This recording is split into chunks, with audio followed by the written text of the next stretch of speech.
नमस्कार, वो साक्षी news network और आप सभी का स्वागत है। बीजेपी की निलंबित नेता नुपुर शर्मा की तस्वीर व्हाट्सएप स्टेटस पर लगाने को लेकर उदयपुर के दर्जी कन्हैया लाल की नृशंस हत्या के बाद महाराष्ट्र के अमरावती में दवा कारोबारी उमेश कोल्हे की नृशंस हत्या कर दी गई थी। इस मामले को लेकर तमाम तरह के आरोप लगाए गए थे, लेकिन अब एनआईए की ओर से अदालत में दाखिल आरोप पत्र से खुलासा हो गया है कि ये हत्या कट्टरपंथियों की साजिश थी। एनआईए के आरोप पत्र से यह भी जग जाहिर हो गया है कि तबलीगी जमात धर्म के नाम पर चलाया जा रहा एक ऐसा संगठन है जिससे जुड़े लोग न सिर्फ कट्टरपंथी हैं बल्कि देश का माहौल बिगाड़ने का प्रयास भी करते हैं।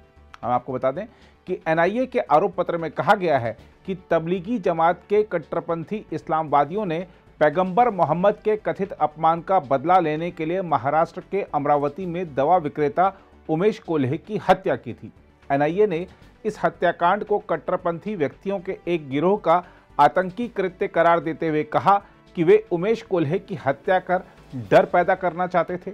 एजेंसी ने कहा है कि तबलीगी जमात के कट्टरपंथियों ने कथित रूप से धार्मिक भावनाएं आहत करने को लेकर 21 जून को उमेश कोल्हे की हत्या की।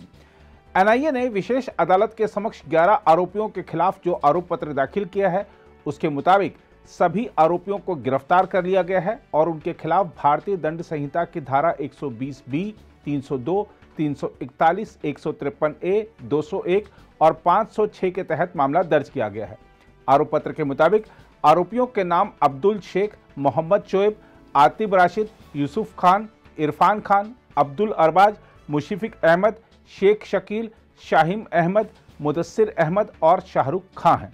एनआईए ने आरोप पत्र में कहा है कि जांच में पता चला है कि तबलीगी जमात के कट्टरपंथी इस्लामवादियों ने कथित रूप से धार्मिक भावनाओं को आहत करने, विभिन्न जातियों व धर्मों, विशेष रूप से भारत में हिंदुओं और मुसलमानों के बीच दुश्मनी, दुर्भावना और नफरत को बढ़ावा देने के लिए उमेश कोल्हे की हत्या की। आरोप पत्र में दावा किया गया है कि पैगंबर मोहम्मद के बारे में दिए गए नुपुर शर्मा के विवादित बयानों का समर्थन करने वाले व्हाट्सएप पोस्ट को उमेश कोल्हे द्वारा साझा करने पर उससे बदला लेने के आरोपी ने एक आतंकवादी गिरोह बनाया था। हम आपको यह भी बता दें कि जब यह हत्याकांड सामने आया था उस समय इस मामले को रफा दफा करने की कोशिश की गई थी, लेकिन बाद में केंद्रीय गृह मंत्रालय के निर्देश पर एनआईए ने भारतीय दंड संहिता की धारा 120 यानी आपराधिक साजिश, 302 यानी हत्या, 153A यानी धर्म, नस्ल, जन्म स्थान और भाषा आदि के आधार पर विभिन्न समूहों के बीच शत्रुता को बढ़ावा देना समेत अन्य धाराओं के तहत 2 जुलाई को मामला दर्ज किया था। एनआईए के आरोप पत्र के दाखिल करने के बाद अमरावती की सांसद नवनीत राणा ने कहा है कि मैंने इस मामले को लेकर आवाज उठाई थी, इसलिए आज यह मामला यहां तक पहुंचा है।